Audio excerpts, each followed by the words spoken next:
Hey guys, how's it going? This is Waj from the MW Technology channel on YouTube, and in this video we're doing a review of the Sigma 18-35 f1.8 constant aperture lens. Now straight off the bat, if you're in the market for a lens that can pretty much do a lot of different things for your crop sensor DSLR, pretty much look no further than this Sigma to 18-35. In my opinion, I think this is probably the best lens that you can possibly get for almost all sorts of different kinds of budgets. It's certainly not really inexpensive, retailing for almost $800 USD, and it's certainly not the most expensive Canon and Nikon make many other lenses that cost 2 to 3 times as much that barely have the capabilities of the Sigma. Now we should probably mention that this is not the most perfect lens ever made, ever out there, although it's definitely close to the top of that kind of list. It definitely has some shortcomings, and we'll talk about those things, but some of the big advantages certainly outweigh some of those small minor shortcomings. Now what we're going to specifically do is take a look at this Sigma lens from a photo and video standpoint. We're going to try to balance both because this lens I think has both of those kind of users in mind. Obviously, if you're a dedicated stills photographer, you'll probably like a lot of the different functionalities of the lens, and if you're a videographer, there's many different advantages to the lens as well. So without any further ado, let's get right into this review and see if the Sigma to 18-35 is right for you. Okay guys, so the first thing that we're going to talk about is the overall build quality, which is very good overall. It's a mix of metal and plastic construction. Now the lens with that heavy duty build quality weighs about 800 grams, which is certainly not lightweight, but the weight itself feels very balanced, especially if you have a larger crop sensitive DSLR. Now in terms of physical dimensions, the lens itself measures about 77.9 millimeters in terms of diameter and 127.9 millimeters in terms of length. Now because this is a non-telescoping zoom lens, the zoom elements themselves stay nicely compact inside the shell of the lens. Now one physical attribute I do like about the lens pertains to the focus and zoom rings, which are rubberized and feel very smooth in their operation. Now the lens itself doesn't have any buttons or switches besides a single manual focus to autofocus toggle switch, and at the top of the lens you will find a window which will show you your focusing markers. Now additionally, this lens also has a hypersonic motor, and just to demonstrate of how quiet and effective that is, we'll test out a regular servo style autofocusing system such as on this lower end f1.8 50mm lens. And here is the HSM on the 18-35.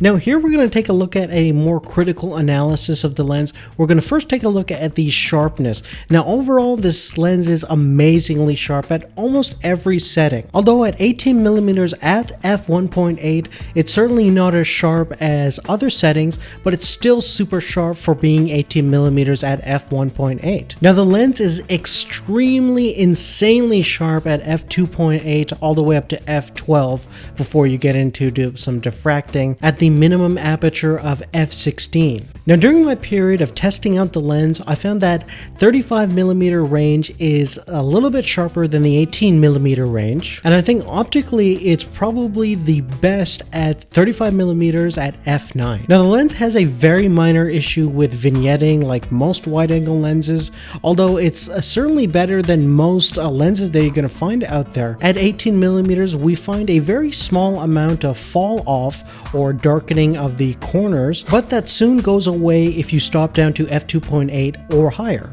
Now being a wide angle lens, you will find some distortion at the 18mm range, certainly when you're looking at vertical lines like we see over here. When we compare them to perfectly straight lines, you do see that bending action at that wide angle range. Now when we zoom into 35mm, you will find the lines are a lot more straighter, the whole frame is a lot more flat and less distorted. Now one of the most attractive thing about this lens is obviously that large maximum aperture of f1.8 in a zoom zoom lens. And obviously there are many advantages to having a larger aperture, including better low light performance. But one of the things that people are going to be interested in is how well we can separate our subject to the background using that larger aperture, and seeing how the overall bokeh or out of focus elements look when we focus at a single object at different distances. Now the first shot that we're going to be looking at is the minimum focus distance of about 0.92 feet. We're directly focused on this interesting looking candle holder, and as you can see, we have a great separation from our focus area to the background. Very nice, pleasing bokeh out of focus elements, and looks great. Here we have moved back the camera and the lens. We're still at 18 millimeters, but we're now about 2.5 feet away from the same candle holder, and there certainly is still a good amount of separation from our background to our focusing area, which certainly makes this lens pretty versatile. Here we have moved back to about 5 feet, and now we're starting to lose some of that separation. Our background is slightly coming in more in focus, but there's still a slight amount of separation, which is nice. Now here at 10 feet, we have pretty much lost most of our separation. Pretty much everything beyond the candle holder is in focus, and obviously now this shot has become more of a wide angle shot, and if we wanted to create a more separation, we can either zoom in or move back in. Now since the lens has a pretty decent close focusing range, obviously not as much as a proper macro, you can do some macro photography with it. Here we have the standard quarter test, and at its closest focus distance, about a foot, you can zoom into 35 and have some decent macro capabilities, as well as having a decent wide angle and standard lens capabilities. So making this a pretty versatile instrument for photography and video. Now, even though it's been a couple of months since this lens has been out, it really has caused a stir in the lens market. There hasn't been anything like this pretty much ever at this price point. In fact, even if you look at Canon's and Nikon's library of lenses, you're going to have a really hard time finding a constant aperture zoom lens that's going to have an opening of f1.8. That's pretty rare to find at whatever price tag you want to put at it. Obviously, there are going to be cinema lenses that cost many, many thousands of dollars for Hollywood pictures and different films out there that are going to have the capabilities of having this maximum aperture of f2 or 1.8, but obviously again that's at another world in terms of price and range and capabilities. But again, for the fractional cost of this lens, which for a lot of people is quite expensive, especially people who are just amateur kind of photographers trying to get up there in terms of the professional world, it seems to be, you know, a decent amount of money. $800 is not nothing, but in the world of lenses, this is just a drop in the bucket. Now, the minor issues that I have with this lens obviously have to do with the barrel distortion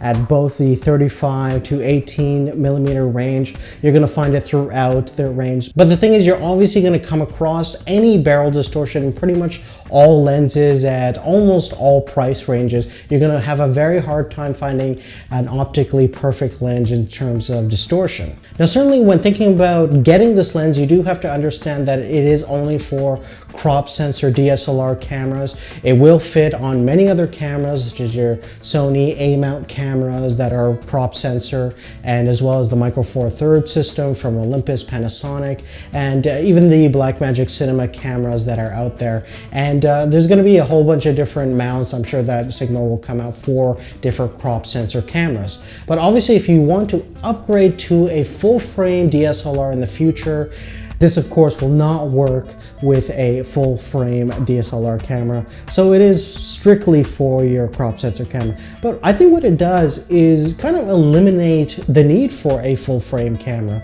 Since you have an 18 millimeter lens that can do f1.8, you're really getting that kind of full frame look.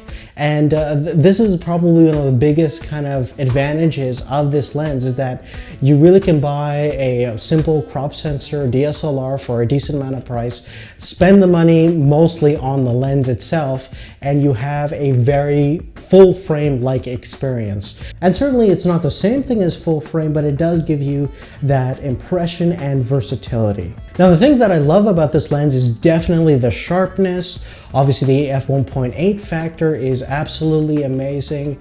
And even though $800 is not going to be, you know, the most affordable lens for everybody, for most people who are serious into videography or photography, this is an insane deal in terms of what you're getting. So the product itself is absolutely sound. The build quality is amazing. Everything you knew about Sigma has kind of been reinvented with this lens. And the thing that I love the most is that finally we have a true competitor to the mainstream lens manufacturers such as Canon and Nikon.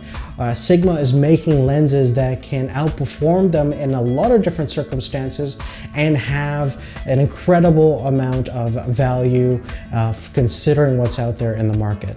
But on that, guys, if you have any questions about anything I talked about in this video, please make sure to leave that on a comment down below. Make sure to give us a thumbs up if you can, that'd be awesome.